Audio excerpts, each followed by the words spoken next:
একটি স্লোগান যা শত বছরের বেশি সময় ধরে কাঁপিয়েছে রাজপথ। কিন্তু প্রশ্ন হলো, এই স্লোগানটি প্রথম কে দিয়েছিলেন, এর প্রকৃত ইতিহাসই বা কি? আজ আমরা জানব ইনকিলাব জিন্দাবাদের সেই অজানা ইতিহাস। ইতিহাস বলছে, ইনকিলাব জিন্দাবাদ স্লোগানটি প্রথম জনপ্রিয়ভাবে ব্যবহার করেন ভারতীয় স্বাধীনতা আন্দোলন বিপ্লবী ও উর্দু কবি মাওলানা হযরত মোহানি।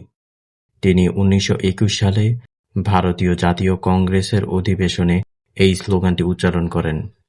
ইনকিলাব শব্দের অর্থ।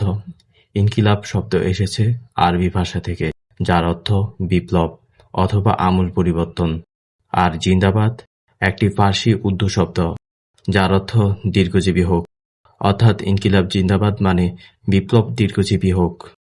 পরে এই স্লোগানকে নতুন উচ্চতায় নিয়ে যায় শহীদ বিপ্লবী ভগৎ সিং এবং তার সহযোদ্ধারা। ব্রিটিশ বিরোধী আন্দোলনে আদালত, কারাগার ও রাজপথে বারবার ধ্বনিত হয় এই স্লোগান। এরপর এটি ছড়িয়ে পড়ে পুরো দক্ষিণ এশিয়ায় এবং স্বাধীনতা সংগ্রামের প্রতীক হিসাবে পরিণত হয়।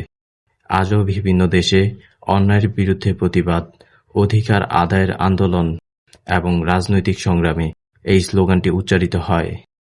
একটি স্লোগান, কিন্তু এর ভেতরে লুকিয়ে আছে শত বছরের সংগ্রাম, সাহস আর বিপ্লবী ইতিহাস।